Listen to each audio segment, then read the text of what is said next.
Welcome to a deep dive, one that might just shake things up, change how you see the world.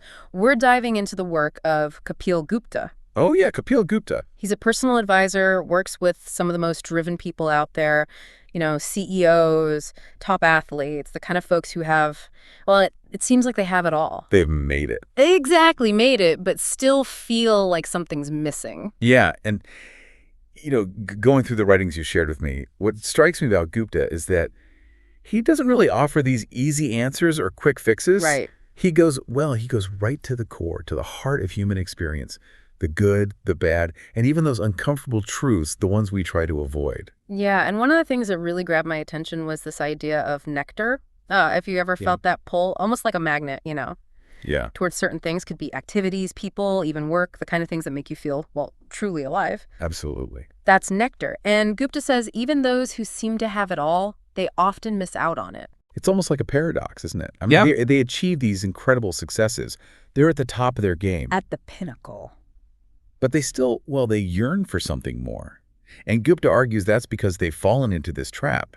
They're chasing external validation, the money, the status, all the things they thought would bring, lasting fulfillment. Yeah, he compares it to professional athletes. They have the skill, the fame, but they secretly long to just be back on the field, back in the flow of the game. In the moment? Yeah. That's where their nectar is. In the doing, not in the rewards that come after. Makes you think, how many of us are chasing that future reward, that someday win, Putting it off.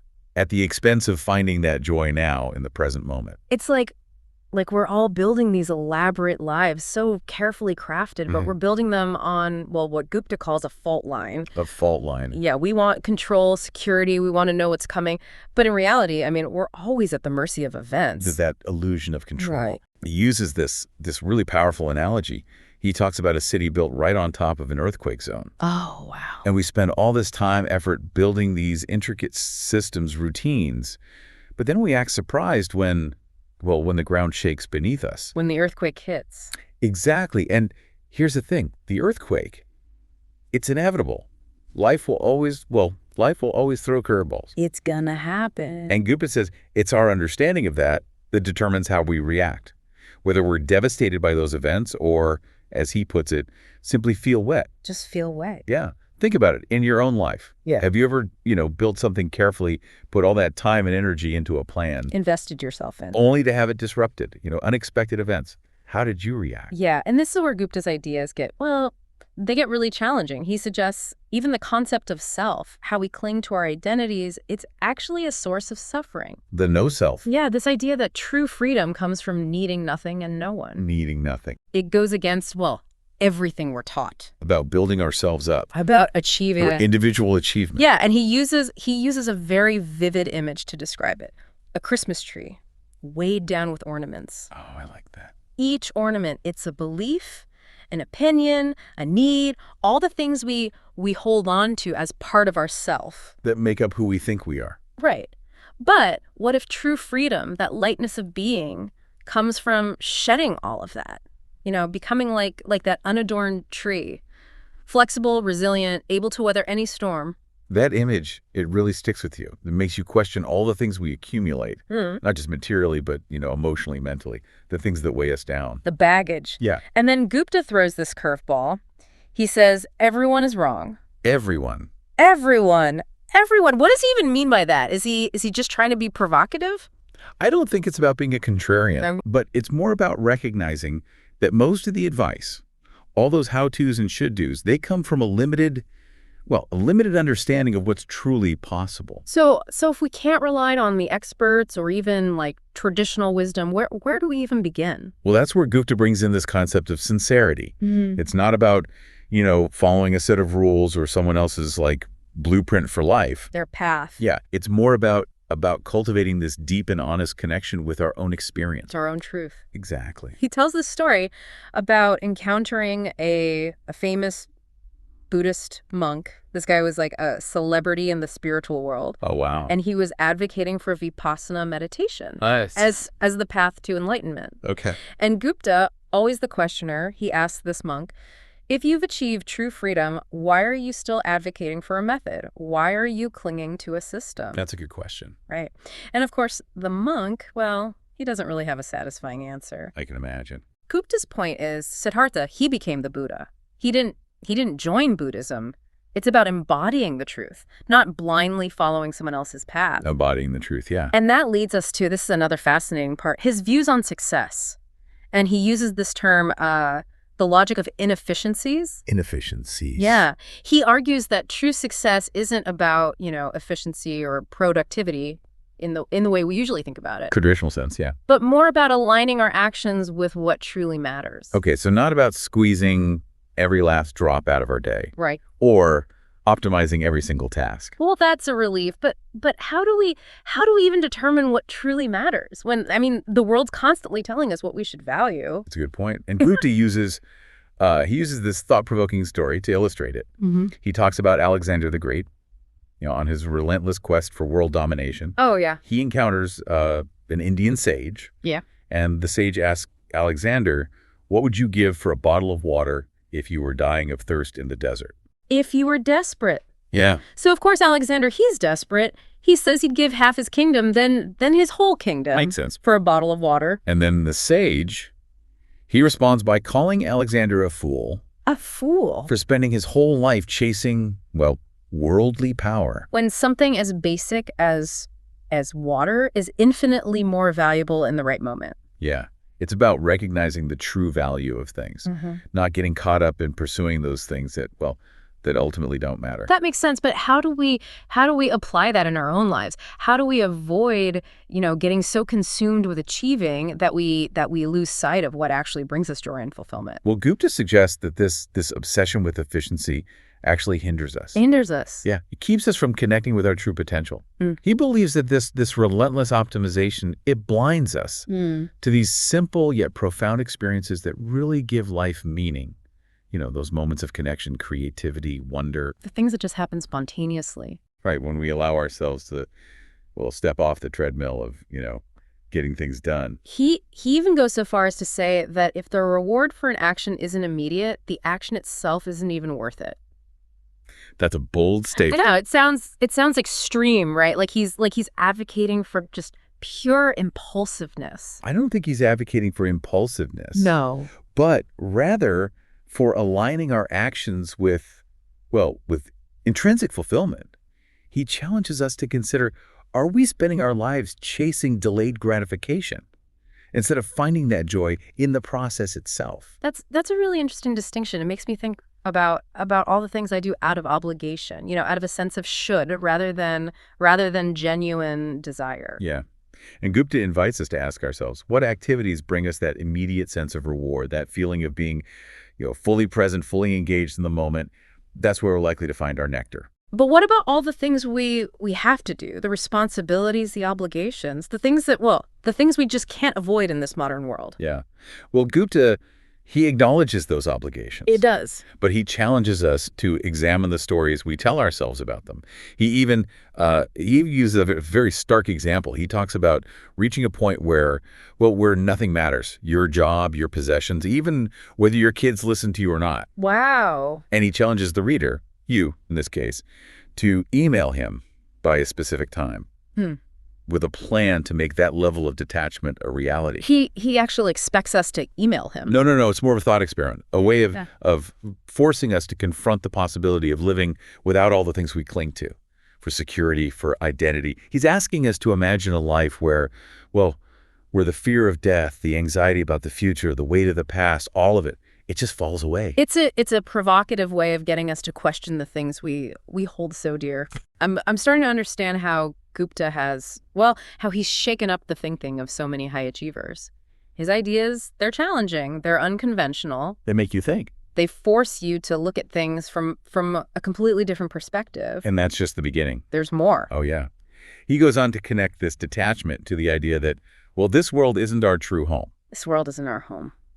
Not really. He argues that we become so attached to our possessions, our routines, our, carefully constructed lives that we forget about our true nature. Like we're building this elaborate, perfect house. With every detail just so. But forgetting that the house itself, it's temporary. It's not our true essence. Right. He argues that this attachment, this clinging to the material world, it keeps us trapped in this cycle of striving and dissatisfaction.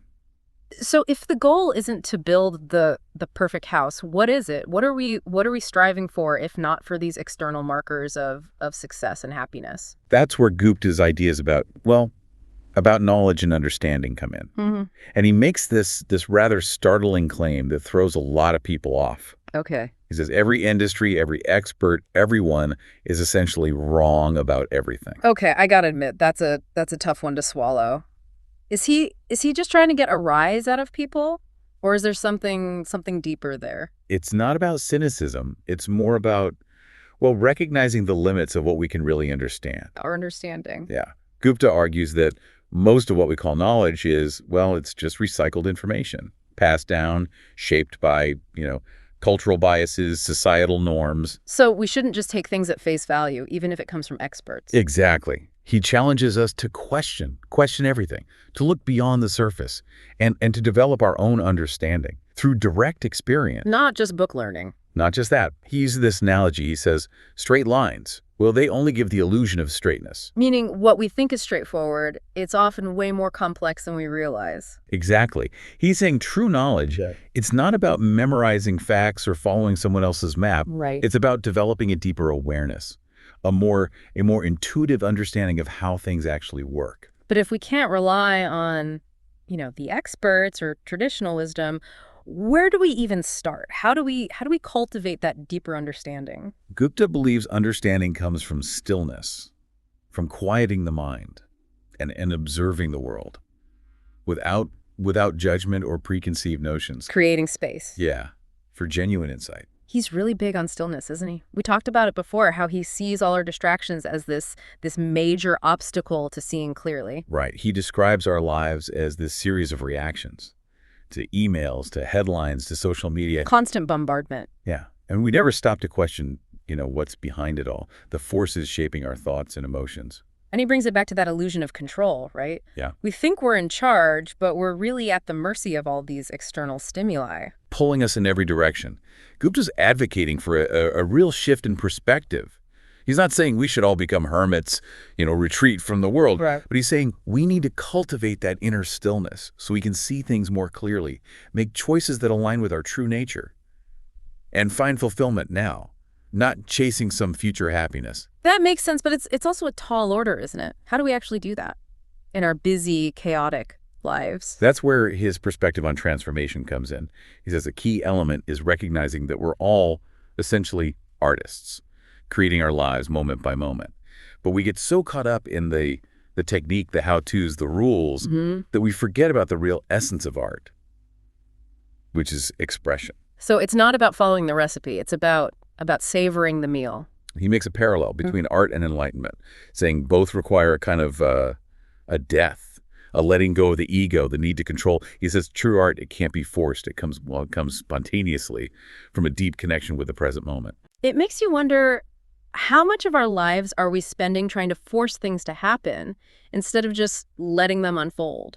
He tells this anecdote about watching a famous musician struggling to explain his creative process in an interview.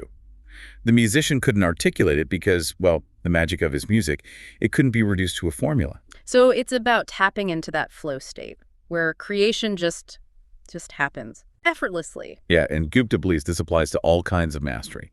Art, business, athletics, even parenting. He says a prescription, a how-to, it might make you a decent technician, but it'll never make you an artist. That rings true, especially in a world obsessed with, self-improvement and hacking your way to success. Right. He's advocating for a deeper level of engagement, where the line between the doer and the doing, it dissolves. He says we need a better understanding of our minds, how they work, how they trick us, how they keep us trapped in those cycles of suffering. He even says everything our minds tell us is a lie. Isn't that going a bit far? It's a challenge to look at our thoughts, our beliefs more critically, to question the stories we tell ourselves. He argues that most of us are living in a kind of waking dream, sleepwalking through life, never really waking up to the true nature of reality. So much to think about, but If the world is a scam and our own minds can't be trusted, where do we find solid ground? How do we break free from this cycle of illusion? Gupta believes the answer lies in cultivating a radical sincerity, a willingness to see things as they truly are, without judgment, without attachment. Sounds simple, but I bet it's anything but. He uses the example of relationships. Mhm. He says true intimacy requires letting go of the need to control, to manipulate the other person. To let them be who they are. Yeah. He tells this story about a client who lost millions of dollars, and he was surprisingly calm about it. Wow. Gupta realized the client had finally let go of defining himself by his success, his possessions. That's a powerful realization, to find peace even in the face of, well, what most people would consider a major setback. And Gupta encouraged that same detachment in the client's relationship with his daughter, who he'd been trying to control. He tells him, Amy D, she's always been here, brother. You've just been looking the other way. The connection was always there, just hidden by his need to control. So true freedom comes from letting go of the need to control everything, everyone around us. It's a big part of it. But it also requires facing our fears, our insecurities, those ingrained patterns that keep us stuck. And that's where his emphasis on stillness comes back in. He says the only way to break free from those patterns is to cultivate that inner quiet, that space to observe our thoughts and emotions without judgment. He describes a walk where he and a companion simply notice the wind, the clouds, a sparrow, just being present. That's a beautiful image. And it brings us full circle, doesn't it? Back to finding nectar in the simple act of being present. Exactly. And he acknowledges this transformation. It takes a radical shift in perspective, a willingness to question everything we've been taught about success, happiness, even reality itself. It's a challenging path.